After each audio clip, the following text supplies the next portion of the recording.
Cela fait 30 ans que je suis au service de l'Église. Dans mon pays d'abord, au Togo, et puis en Auvergne, à Ozat-la-Combelle. Mon installation ne fut pas simple, même s'il devenait urgent de remplacer le père Crochu qui avait largement dépassé l'âge du départ à la retraite. La crise des vocations, le célibat, un climat rude, la campagne profonde, un salaire de misère, les candidats ne se bousculaient pas. J'étais le seul homme noir du village, mais une sorte de bête curieuse. Pas d'animosité de la part de mes paroissiens, mais une réelle méfiance. Lors de ma première messe, l'église était archi-pleine, ce qui de mémoire d'Ozatois et de Combellois ne s'était pas vu depuis l'enterrement du maire, 2 ans auparavant. Et puis la fréquentation a chuté doucement, pour atteindre, avec une légère perte, celle que l'on connaissait du temps de mon prédécesseur. Je sais bien que ma couleur de peau gêne certains fidèles, qu'elle paraît inappropriée pour officier dans un bourg auvergnat. Mais on ne m'a jamais interpellé méchamment.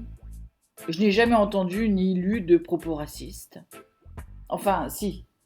2 mois après mon arrivée, j'ai reçu la copie d'une lettre qui avait été envoyée à l'archevêque de Clermont-Ferrand par une de mes paroissiennes les plus assidues, tant à l'office qu'à la confession, avec en guise de conclusion cette question qui aujourd'hui me fait bien rire.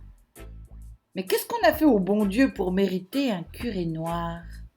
Cette dame a fait aujourd'hui amende honorable et tout semble apaisé, même si les scores élevés du Front National aux dernières élections présidentielles m'interpellent forcément en tant que le seul travailleur immigré de la commune, avec la jeune femme médecin roumaine qui vient de s'installer. Et puis un jour, ce fut à mon tour d'être perturbée par un homme différent. Je l'ai reconnu immédiatement, alors qu'il s'était assis tout seul au dernier rang de l'église. Il est arrivé après le début de l'office et en est parti avant la fin, ou plutôt il a disparu soudainement. Je ne l'ai pas vu sortir. Personne d'autre que moi ne l'a reconnu. J'avais croisé son regard intense, malgré la distance qui nous séparait. Il était venu pour communier, mais aussi pour me signifier son soutien, me transmettre un message dont je n'ai pas bien mesuré la teneur.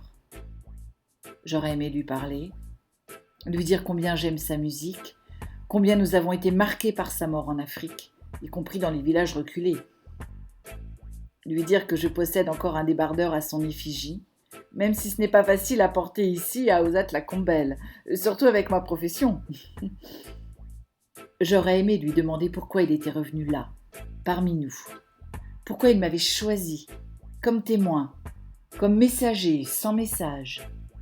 J'aurais aimé partager mon émotion et ma joie avec mes ouailles, même si elles ne connaissaient pas bien le roi du reggae, considéré en Afrique comme un prophète ou un dieu vivant, le fils spirituel du Négus Haïlé Sélassié. J'aurais aimé être capable d'improviser une de ses chansons, juste accompagnée de ma guitare, car M. Carbollet, notre organiste plus que balbutiant, aurait été totalement dépassé par l'événement.